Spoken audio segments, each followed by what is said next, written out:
سلامات يا قوم، كيفكن شو أخباركن؟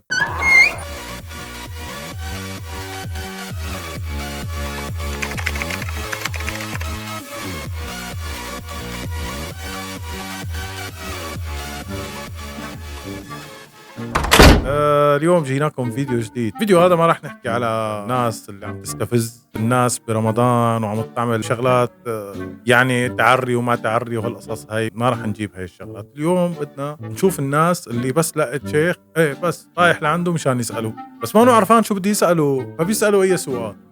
يعني وين رايحين هالعالم هاي؟ شو هو السؤال وشو رد كان الشيخ عليه؟ خليكم معنا.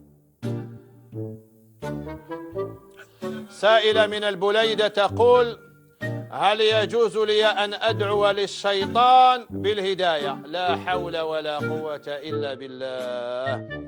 لا زيد ادعي له يدخل لا حول الجنة. ولا قوة إلا بالله. معه حق والله العظيم، معه حق. هل يمكنني أن أدعي للشيطان بالهداية؟ فأنت تركت الدنيا كلها، تركت المسلمين اللي عاصين هدول، تركتيهم مشان ما تدعي لهم بالهداية وبدك تدعي لإبليس. ما معك حق. اللهم قوي إيمانك. بصراحة ما ناقص غير إنك تعملي له وقف باسمه مشان الله يغفر له الذنوب اللي عملها.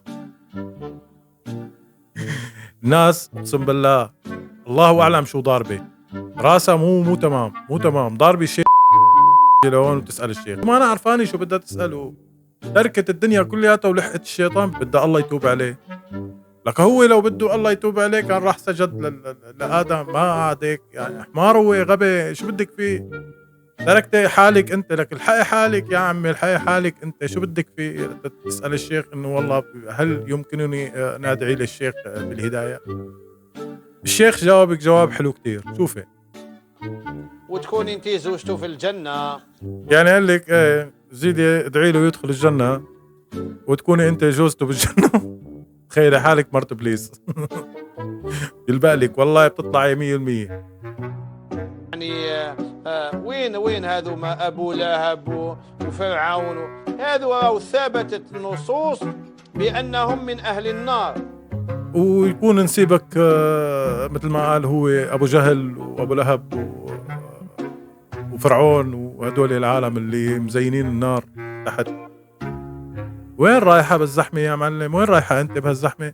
يعني انت تركت كل الاسئلة، وهذا دليل على انه الناس اللي عم تسأل مضروبة براسها عن جد. يعني هدول العالم اكيد يا شيخنا ما عندهم عقل لحتى يسألوك هذا السؤال. تركوا كل الشغلات اللي الواحد ممكن يستفسر عنها ويسأل عنها، هي حلال هل هي حرام، لانه الله قال اسألوا اهل الذكر ان كنتم لا تعلمون. خلينا نشوف الأسئلة الثانية اللي بتجي للمشايخ. يعني بتجيهم أسئلة سبحان الله والله يعني أجادهم، وأقسم بالله العظيم أنا برقف لحالهم إنه عن جد. يعني بتجيهم أسئلة بتخلي الواحد يطرق راسه بالحيط ويقول لهم إيه خلاص ها هاي العمة وهاي العباية وخلاص حلوا عن يعني والله. خلينا نشوف الأسئلة اللي بتجي. مسكين الشيخ والله. أسئلة غريبة. واحد جا سقساني ولا حواء شعرها أصفر، وأنا وين شفت حواء ولا تلاقيت بيها ولا حضرت العرس نتاعها كي تزوجت بآدم عليه السلام؟ يا أخي تزوجوا في الجنة، واش دخلك أنت تحوس على حواء ولا شعرها أصفر ولا كحل ولا كيف هدايا؟ شوف أنت يعني شوفوا هذا شو سألوا إذا حواء شعرها أصفر. فعلا هو وين شافها لحواء؟ شلون بده يعرف انه حواء شعرها اصفر ولا اخضر ولا احمر ولا شو لون شعرها؟ يعني الناس تركت كل شيء وعم تسأل انه حواء شو لون شعرها؟ طيب سيدنا آدم كيف شكله؟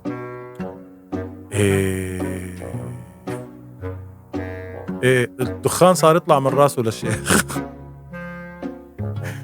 بصراحة يعني لو مكانه انا كان بدي تنزيل محرك هلا، ما عاد يمشي الحال معي. المحرك كله فوز، بدي محرك جديد جيبه استعمال أوروبي حتى يمشي الحال.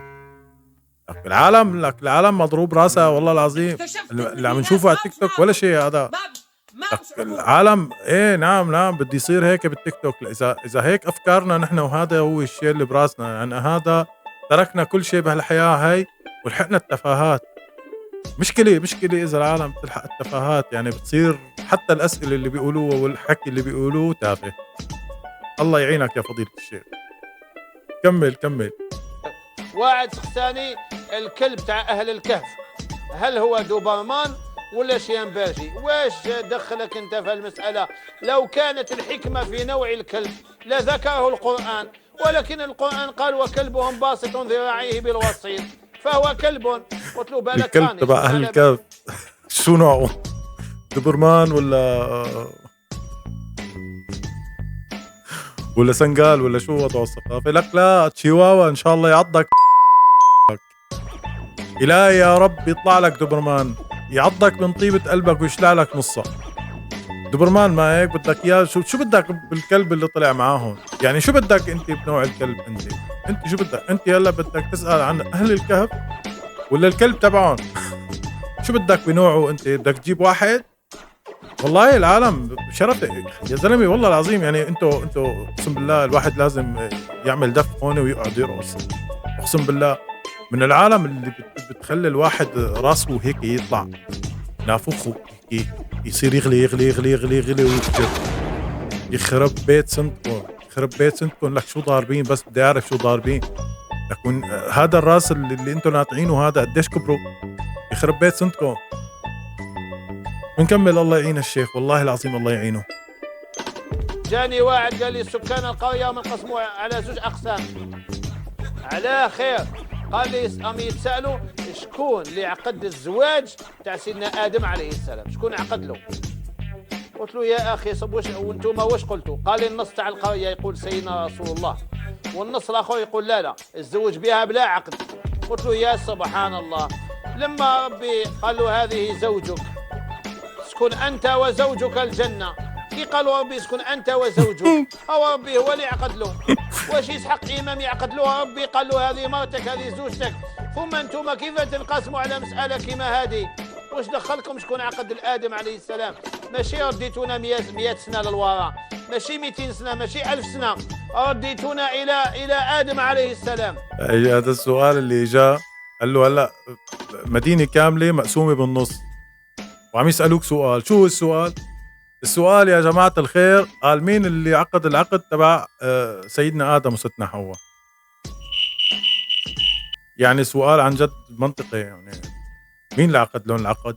إذا هني أول 2 لك يا أبله ما كانوا هني بالجنة، مين بده يعقد لهم عقاد؟ بده يجيبوا شيخ يعقد لهم العقاد ورب العالمين موجود؟ يخرب بيت سنتكم. يعني أسئلة أقسم بالله ما بتفيد. شو الفايدة من هذا السؤال؟ بس بدي أعرف. وهدوليك عم يتباحثوا إنه مشغول بالهم بدهم يعرفوا مين اللي عقد له العقاد لسيدنا آدم وستنا حواء. ما أتفهكن والله العظيم أتفه من هيك ما شفت. طبعا أنا الفيديو رفع لي الضغط. بتمنى اللي عجبه الفيديو يتابعني وما ينسى زمور الاشتراك اللي هو الجرس وتعليق هيك خفيف الدم خفيف الظل. راح يفرحني أكيد، راح يفرحني هذا التعليق. وتشاو بالكاكاو.